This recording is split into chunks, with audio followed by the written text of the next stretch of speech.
সকালের চমক ও এক অদ্ভুত সংকট। রাতের সমস্ত ক্লান্তি ধুয়ে মুছে চারদিকে তখন সবেমাত্র এক স্নিগ্ধ শান্ত সকালের উদয় হয়েছে। ভোরের এক চিলতে শীতল হাওয়া ঘরের পর্দাগুলোকে আলতো করে ছুঁয়ে যাচ্ছিল। জানলার সূক্ষ্ম ফাঁক গলে ভোরের সেই রক্তিম সূর্য আলো ছড়াচ্ছিল, ঠিক যেন এক তীব্র লেজার লাইটের সরু রশ্মির মতো। সেই মায়াবী আলোর রেখা সরাসরি এসে পড়ল বিছানায় শুয়ে থাকা রায়হানের চোখের ওপর। আলোর চিলতেটুকু চোখে লাগতেই এক ঝটকায় তার কাঁচা ঘুমটা ভেঙে গেল। আজকের সকালটা রায়হানের জন্য অন্য দিনের চেয়ে অনেকটাই আলাদা। পবিত্র রমজানের প্রথম দিন আজ। সারা রাত জেগে সেহেরি খাওয়ার পর যখন সে বিছানায় পিঠ ঠেকিয়েছিল, শরীর জুড়ে ছিল রাজ্যের ক্লান্তি। তাই দীর্ঘ সময় একটানা ঘুমানোর পরও শরীরটা ঠিক সায় দিচ্ছিল না। ঘুম ভাঙার পর অবসন্ন শরীরে সে আবার চোখ বন্ধ করে একটু তন্দ্রাচ্ছন্ন হওয়ার চেষ্টা করল, কিন্তু ব্যর্থ হল। বিছানা ছাড়ার অনিচ্ছা সত্ত্বেও আর ঘুম এলো না।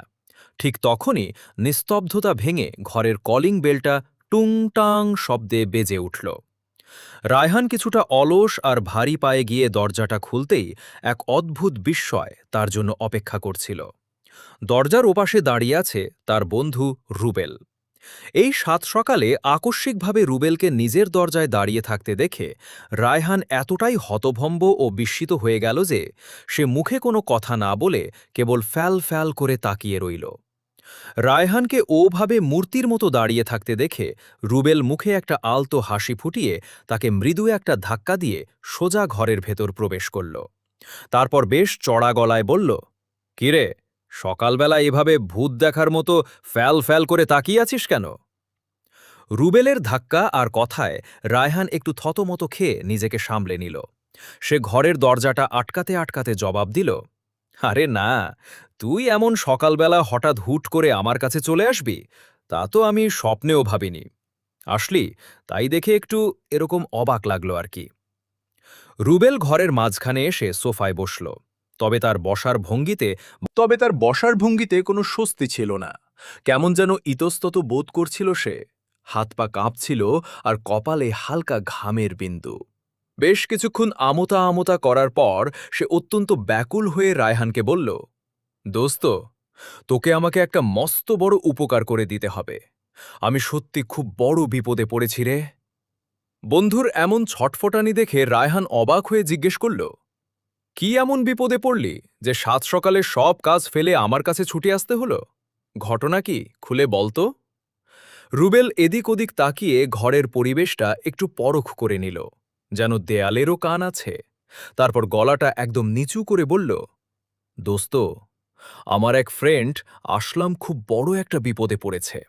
সে মনের ভুলে হোক বা শয়তানের তাড়নায় তার এক বন্ধু নাহিদের পকেটে হাত দিয়ে নাহিদের অজান্তেই সেখান থেকে ১,০০০ টাকার একটা নোট বের করে ফেলেছিল।